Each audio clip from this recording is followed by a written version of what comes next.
Hey everyone, thanks for watching. Today we're going to be talking about how do you communicate difficult topics. It's not an easy thing to try and tackle, and I know that sometimes as youth pastors we can feel pressure to talk about certain things, but sometimes we hold off and we go another direction because it's hard to write a sermon on certain topics.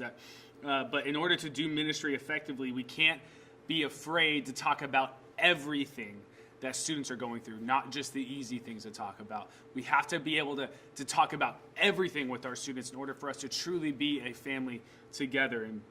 And we have to talk about porn. We have to talk about homosexuality, about hell, about sex, about depression, about bullying, about cutting, about suicide, dating, sin. And we have to talk about those things because they're so relevant to our teenagers and to Christians in general. And so we cannot be afraid as communicators to do sermon series and sermons on it, and to have open conversation that is biblically based about topics that students are really experiencing, they're really going through. So how do you talk about these topics without being an expert, right? Because that's one thing that I remember trying to go about talking about depression. I knew that some of our students were dealing with it. I really wanted to communicate about it, but how do I go about talking about depression? I'm not a psychologist. I'm not an expert on depression. So how do I go about writing a sermon on depression? That was a very intimidating thing. How do you talk about these topics without saying something that will get you in trouble? That's another thing I don't want to say anything that's gonna get the church in trouble or get my leadership in trouble or get me in trouble. And to be honest, it's not easy. It's not an easy thing. It's not an easy process. And it's a lot easier to talk about forgiveness. It's a lot easier to talk about grace. It's a lot easier to talk about the gospel. It's a lot easier to talk about love or salvation. It's a lot easier to talk about those types of things all the time. It's a lot easier to talk about, hey, choose your friends wisely. I mean, it's so much easier to talk about those things, but we have to be willing as youth pastors to talk about everything that our teenagers are going through, not just the stuff that's easy to talk about. See, there are great things that we can cover with our students that will make a massive impact in our lives. And here's 5 things to keep in mind when you are preparing to communicate a difficult topic. That you're watching, you need to communicate on one of those topics I was talking about. That some of your students are dealing with pornography. Some of your students are dealing with depression, or they're dealing with cutting, or they're dealing with suicidal thoughts. You know that they are, and you've been putting it off. You don't want to talk about it. You know how to talk about it, but I encourage you, I beg you to step up and to make the decision to talk about these difficult topics and get your leadership involved in the process. And your pastor wants to help you, and get them involved and get their advice. Maybe they have a sermon that you can take and use and take notes off of, or they have a direction they might want you to go, or certain steps they might want you to take. But get your leadership involved is a really smart thing to do. But I'm going to give you 5 things to keep in mind as you're preparing to communicate a difficult topic with your students. The first thing to keep in mind is what type of relationship do I have with my audience, right? That keep in mind, how long you've been with the group that you're communicating with. If I'm probably going to avoid talking about a difficult topic if I've only been with the students for 2 months. That I'm still building those relationships. They're still getting to know me as a pastor, as a communicator. I'm still getting to know them and their issues and what they're going through, about the community. That you got to really pay attention to how long have I been here? What kind of relationship do I have with my audience? That it's a lot easier for me to communicate with a group of students about depression who I've been around for 2 years than it is for me to communicate on depression with a group I've been around for 3 months. So really keep that in mind. I know that might be something that you breeze past, but really keep that in mind as you go about it. What type of relationship do I have with that audience? How much buy-in do I have from them? Maybe there's some vision that you've been implementing, and the momentum is really good right now in your youth ministry. You feel like you're getting traction, that you're moving forward, that your small groups are growing, that there's excitement in your youth ministry. It's an amazing time to talk about a difficult topic. because you have the buy-in from the students, that you've had some wins. You've had some wins here in the near recent past, and so you can build off that momentum and talk about a difficult topic, and it will have a ton of impact. It's also a really great way to get students from the community to come when they say, hey, oh man, the church is going to be talking about depression tonight. Wow, what's God's perspective on homosexuality? Okay, yeah, I'm definitely going to come to that. That you will see a lot of harvest if you actually choose to step out and to talk about difficult subjects. But when you have that buy-in from your youth ministry, you'll see a lot of success. Do parents trust me enough to talk with their kid about a difficult topic? That's a question you have to ask yourself. What type of relationship do I have with the parents? What type of relationship do I have with with the community of parents in my church, that I need to communicate with my parents before I ever communicate with the students about a difficult topic? That, one thing I remember, I was going to be talking about homosexuality and sex, and I sent a letter out 2 weeks before we did it, and I just was saying, hey, we're going to be talking about homosexuality, we're going to be talking about sex here in the next couple of weeks on a Wednesday night. Gave them the date and the time, and if you want to withhold your student from coming, that is your decision. If you want to have a conversation before then with your student, we would encourage you to do that. But the heart behind it was, first of all, I didn't want to steal a parent's thunder. If some parents are really looking forward to having those types of conversations with their students, it's something they've been looking forward to throughout the student's life. And as a youth pastor, as a youth minister, you never want to steal the thunder from a parent.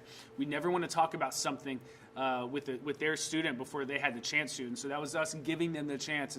And also, some people didn't want their sixth grade boy to hear about it yet, and that's completely understandable. But it's communicating with your parents. What type of relationship do you have with your parents? I remember after that letter, I had a dad who's a single dad of 2 girls, and he ran up to me. He's like, I just thank you so much for talking about this with my girls, because I had no clue how to. See, it's a huge win for your relationship with your parents, but it takes intentionality and communication. You got to communicate with your parents. The second thing to keep in mind is to put more time into the preparation than you normally do. I know you guys probably put a lot of time, a lot of prep into writing your messages and your sermon series, which is awesome, and you should. But when you're tackling a difficult topic, I would encourage you to put just probably a little bit more time into it. I remember when I first felt led to talk about depression and homosexuality in one series. We talked about depression, homosexuality, and cyberbullying, and honestly, it was the homosexuality one that intimidated me the most, and I spent 2 months prepping that message. The depression one, I spent a month. And I don't usually spend that much time on prepping one message, but I was just intimidated. So I spent more time with it. That way, that night, when the night came, when that week came, I was already walking in confidence of the message that God had already given me. And so put more time into it than normal. I think one of the biggest reasons people feel like they bomb a message is because they didn't put enough prep into the message. It's not because God wasn't using you or the Holy Spirit wasn't there. It's because sometimes we need to put a little bit more prep into topics that maybe intimidate us a little bit more. If your normal sermon or lesson prep time is 5 hours, let's say, a week, I would put maybe 8 to 10 or maybe a couple more weeks into it, depending on how you write a message and how much time you put into the prep. The third thing to keep in mind is that you are speaking the truth in love. You're speaking the truth in love. Be honest with your audience. Do not beat around the bush. The last thing your teenagers want in your youth ministry is for you to be another person beating around the bush with them. That you have to be a source of truth to your students. They have to look at you as a source of truth. And so you need to speak the truth in love, just like Jesus did. Jesus was very honest and in your face about what he thought, about his beliefs, about the truth, that he never skirted around the truth to make a point, that he was always very straightforward with everyone. So was Paul, that we model what Jesus modeled for us, that we follow after what Paul modeled for us, that he was very straightforward. He spoke the truth in love. That's what we have to do as communicators when we're talking about difficult topics, that we need to take the truth of God's word and communicate it plainly in the way that it was written. That we don't need to take the Bible and fluff it up and make it sound more acceptable. I challenge you to read the Bible word for word, verbatim on what it says, and teach your students the truth of God's word without adding or taking away anything that you feel might offend someone. That you speak the truth in love. Do not shy away. Do not be afraid. God will use you to do incredible things if you take a stand and that you speak the truth in love.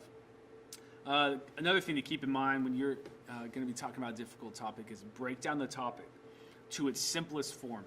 This is the easiest way that I found to talk about a difficult topic is breaking down the topic into its simplest form. When I approach a difficult topic, I concentrate on the root issue or the root sin of that issue. Every sin has a root cause. Every topic has a simple foundation that is easier to tackle from a writing and communication standpoint. So let's take suicide. Suicide, very intimidating thing to go about talking about. So how do you do that? I think a lot of people would put so much concentration on the feelings associated with suicide or the thoughts that get them to the point of suicide. A lot of people would concentrate on that, but that's not the way that probably I would go about it. That's not the best approach in my opinion. I break down suicide from a biblical perspective. What's the root sin? What's the root cause of suicidal thoughts? What's the root cause of depression? What's the root cause of them being led to suicide? And really, when you break it down, that's an identity issue. So yes, you can say you're talking about suicide, and you would talk about suicide, but really what I would concentrate on in that message would probably be your identity. Is your identity found in what other people's opinions are of you, or is it found in Jesus? Okay, you want to find it in Jesus, so here's how you find your identity in Jesus. When you do that, the symptom of your identity problem, the suicidal thoughts, will go away if you take care of the root issue, which is identity. Homosexuality is kind of I would approach the same thing, and most people would want to be tempted to spend time proving that homosexuality is a sin. Well, to be honest with you, it wouldn't take you that long to prove homosexuality is a sin.